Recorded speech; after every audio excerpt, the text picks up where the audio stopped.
सवाल साक्षी जी आपसे। साक्षी जी, बड़ा सवाल यह है, समाजवादी पार्टी आरोप लगा रही है कि आप लोग डरा धमका कर चुनाव जीतना चाहते हैं। व्यापारियों को डराया जा रहा है, तभी जीएसटी के विभाग की तरफ से ताबड़तोड़ छापे पड़ रहे हैं।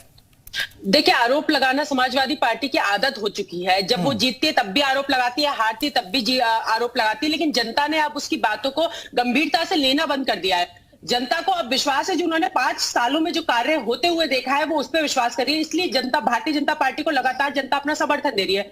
रही बात निकाय चुनाव की, देखिए भारतीय जनता पार्टी हर चुनाव को अहमियत देती है, हर चुनाव को महत्वपूर्ण मानती है और उसी आधार पर उस पर काम करती है। लेकिन निकाय चुनाव हमारे लिए और भी ज्यादा महत्वपूर्ण इसलिए हो जाता है क्योंकि जो हमारी योजनाएं वो घर घर पहुंचाने के लिए जो सभासद है, पार्षद है, बहुत अहम भूमिका निभाते हैं। तो जितने ज्यादा पार्षद हमारे जीतेंगे, जितने ज्यादा सभासद हमारे जीतेंगे, उतनी ही ज्यादा हमारी योजनाएं घर घर पहुंच पाएंगी।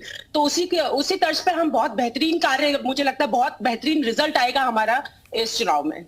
बिजनेस लोन के लिए बैंक गए तो बिजनेस प्लान दिखाइए करके पूछते हैं। बिजनेस प्लान कैसे करना है, इसे प्रैक्टिकली सीखना है तो फ्रीडम ऐप को अभी डाउनलोड करें।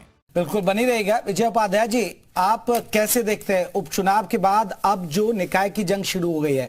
और देखिए अखिलेश यादव, क्योंकि बहुत समझदारी से बयान दिया है। अखिलेश जानते हैं कि शहरी वोटर वो बीजेपी के पक्ष में होता है और उसमें व्यापारी वर्ग बहुत ज्यादा होता है, इसलिए जीएसटी के छापों को देखकर कहीं ना कहीं निकाय से जुड़ना, इस बयान के मायने क्या है? नहीं, ये महत्वपूर्ण मुद्दा है। ऐसा नहीं है कि ये मुद्दा कमजोर है। अखिलेश ने सही नब्ज पकड़ी है।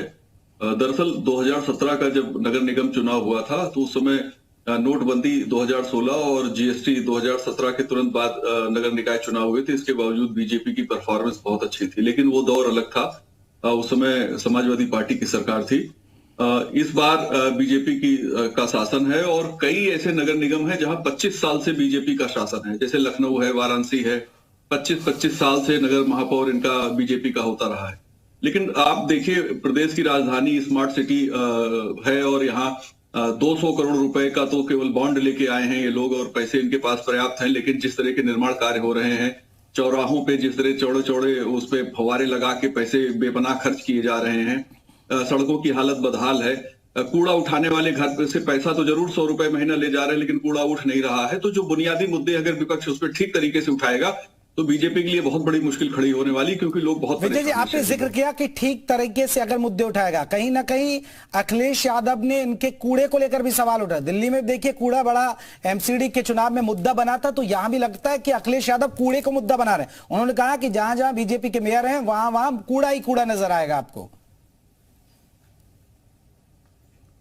देखिए, बात बहुत ही वाकई जायज है कि हम लोग सेस देते हैं कूड़ा हटाने के लिए।